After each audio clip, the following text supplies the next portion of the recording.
Hello and welcome to News Roundup number 117. We're getting through them at a rate of knots. A costly tipple. A Daily Express story says the world's most expensive cocktail has gone on sale in London. The Gigi is made with a vintage champagne and an ultra-rare Armagnac that predates the Boer War, with the result described as liquid gold and costing £8,888. It was created for actress Grace Jones at the star-studded opening of Gigi's restaurant in Mayfair. Restaurant manager Cesar Papagna said he wanted to give the film star something truly special to mark the occasion and used two of his most expensive drinks. I don't know what to say. I'm gobsmacked. The National Library of Scotland is worth visiting if you like old books. The BBC says they have bought two of the first ever books to be printed in Scotland. The Aberdeen Breviary, which contains services and readings used in Scottish churches and was printed in 1509 to 10.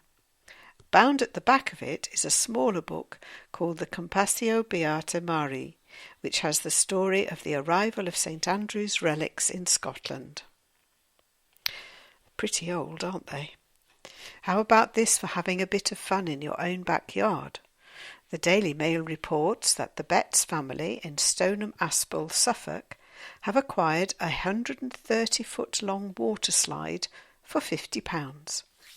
Mum Rachel is making the huge flume for her sons Oscar, 2, and 6-month-old Oakley, and once completed it will snake all the way around their 2-acre garden. It was bought by her father Paul, who saw it being dismantled at his local leisure centre in Bury St Edmunds, Suffolk, where it had been used for 20 years. I was absolutely shocked when Dad said he had bought the water slide, but I thought it would be brilliant to have in the garden, said Rachel. We're planning to use it as a slide most of the year round, but we may put a paddling pool at the bottom in the summer and use a pump to get water flowing through. I think that would be great fun. Have you ever put something away and later forgotten where?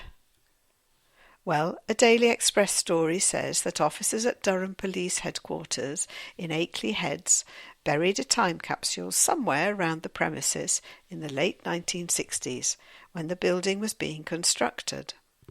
But there are no existing records which show where it was hidden, and everyone who worked with the force at the time has now left.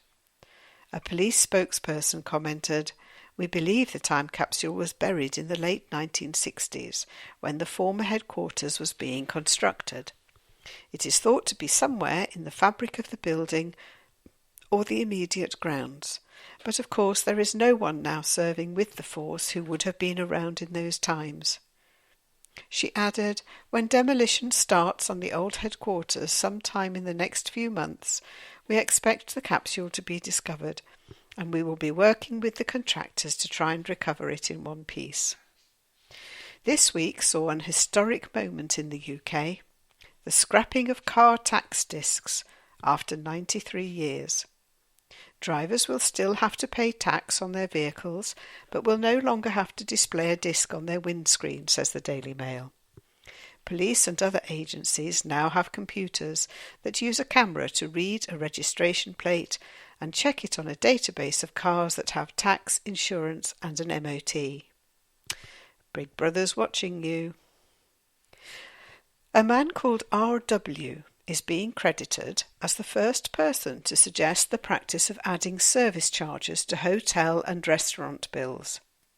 According to the BBC, British Library researcher Rona Levin uncovered the information, which claimed that the idea was put forward in 1768 in a letter to the London Magazine, or Gentleman's Monthly Intelligencer.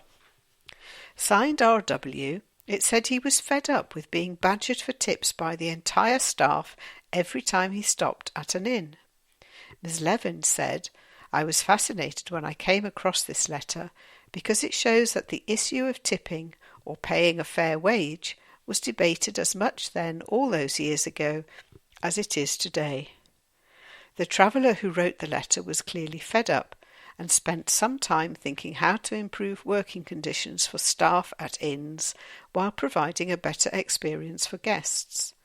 Yet most of us will never have stopped to consider how or when the custom of tipping started, let alone whose idea it first was to add tips to bills. Well, it's such a shame, isn't it, that in 300-odd years we still haven't been able to sort out paying a fair wage for a fair day's work. Disgraceful. Anyway, hope you enjoyed it. See you next time. Bye-bye.